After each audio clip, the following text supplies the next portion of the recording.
Hi, this is Joel Rosenberg, and I want to welcome you to this interview with two fascinating thriller writers. They are both U.S. military veterans, Navy both, I believe.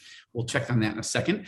And that's an interesting pivot when you have served in the military and then you start writing military thrillers. They're well known, and we're gonna talk to them and get their story in a moment and hear about their new novel, Dark Angel, which is the second in a series. We're going to talk about that as well. But I also but they're also made an interesting pivot in the series from the novels that they have previously written. So Brian Andrews, Jeff Wilson, thank you guys for being part of this inaugural launch of me trying to mix up my own newsletter and spotlight writers that I really enjoy and think that my readers ought to get to know.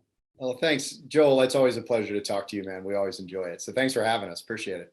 Yeah, and we're excited to be the inaugural guest. So I hope we don't mess that up. I'm not worried. I'm not worried at all. So what fascinates me about you guys, as I said, let's start with, not everybody that writes a military thriller has been in the military. Tom Clancy, as I recall, didn't serve, but he was fascinated and he had just immersed himself, particularly in naval warfare, so much that, he was kind of geeked out on it, but it all worked out in The Hunt for Red October, which not only was a great novel, a great military thriller, a techno thriller, it became, as the genre became called, because he was so technically detailed.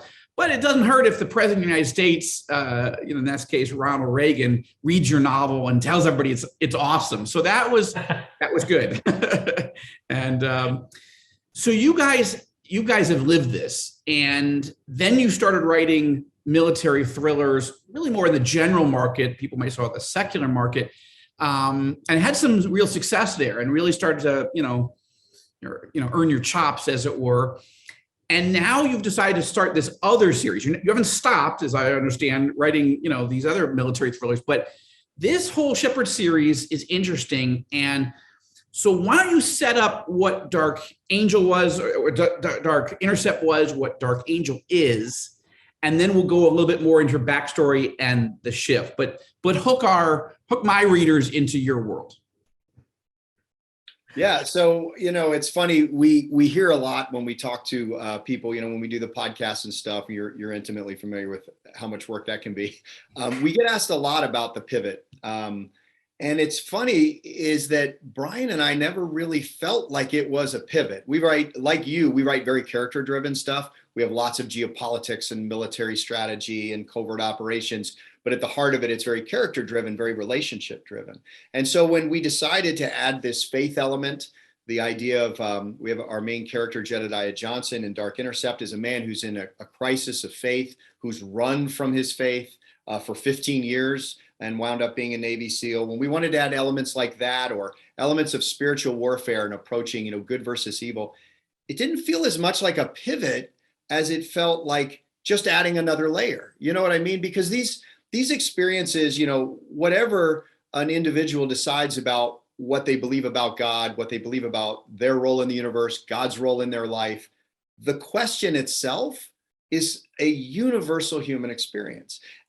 Same thing with questions about good and evil. Everybody asks these questions. And so for us to write that into a novel sort of at the front, sort of very forward in the thinking, seemed very natural. You agree with that, Brian? Like, it felt more like just what our characters should be doing, what they should all be doing. Yeah, I think when you're out there, like we like to use the expression at the pointy tip of the spear, when you're out there fighting for your nation, you can't help but think, how can evil like this actually persist in the world? The types of atrocities that you see in warfare and that our warfighters experience.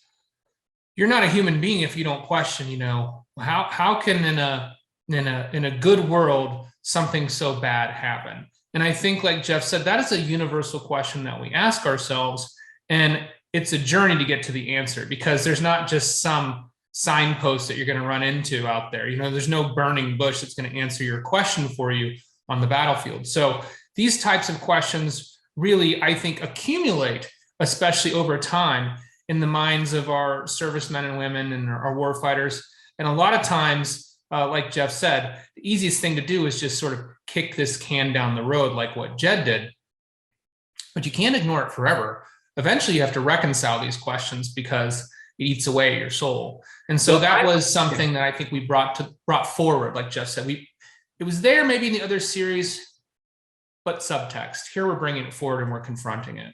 I think one of the reasons that you guys are pulling this off, and I think you've got a lot of growth potential. I mean, not potential. I think you're going to grow, and it's going to be cool. Is because you also proved yourself as really good storytellers before, and your pivot. I think it's a pivot, but it's not coming out of I don't know how to tell a really intense. And by the way, testosterone fuel injected story. So talk about Jedediah Johnson. Help my readers understand who your main character is, where he comes from, what's driving him. Jed was a great character for us because I think professionally we advanced our storytelling chops sort of with Jed. And what I mean by that is, when you meet John Dempsey or Chunk Redman and our other secular, thriller series, these are men that are at the top of their game and like everything's going right for them. They're in leadership positions, they're at the top of their physical condition, they're rocking and rolling, and things happen to them. They have their own struggles, but when we meet them, they are rock stars. When you meet Jed, he's in a very, very different place. He's being medically retired from the teams because of an injury, so he's losing his brotherhood. He's losing his vocation. He's losing his purpose. And on the eve of his retirement, he gets a call from his best friend from high school, who's married his ex-girlfriend from high school, two people who he's tried to push as far away from him as possible. And they call up and they're like, Jed, we need your help. Can you come to Nashville? And it's like, this guy's like, I can't even wrap my head around my own life. I don't have time to go back and unpack the skeletons from my closet. And that's exactly what we force him to do. Yeah. It's a weird take on a hero's journey, right? It's not a John Dempsey, like Brian says. Here's a guy who's broken, like completely broken. He's broken physically, emotionally, psychologically, but spiritually he's broken and has been for some time. We learned throughout this first book, without any spoilers, that Jed was planning he had a very strong faith and was planning a career in ministry when he had to confront true evil in his late teens.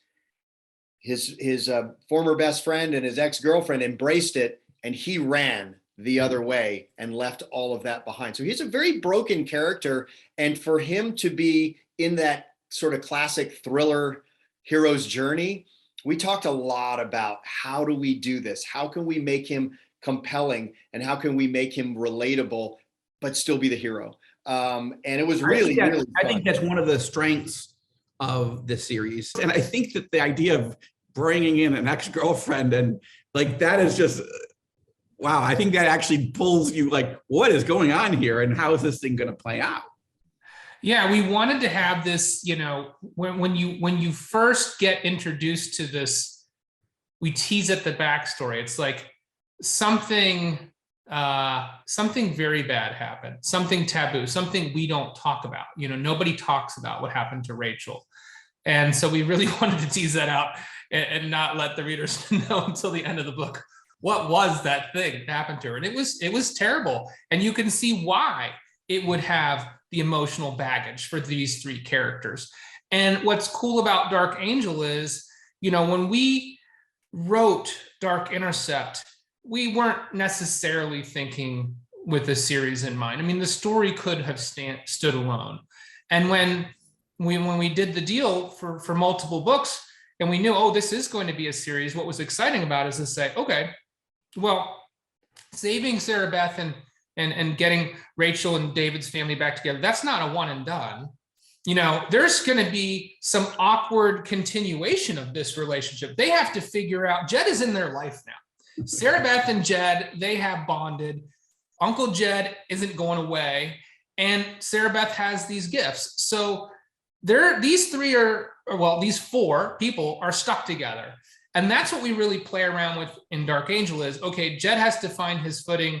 He's going to have a role in the Shepherds, but at the same time, that mission of trying to find his relationship with God, but also with the people that he left behind and now he's back together with, it's not finished. He's still got plenty of work to do.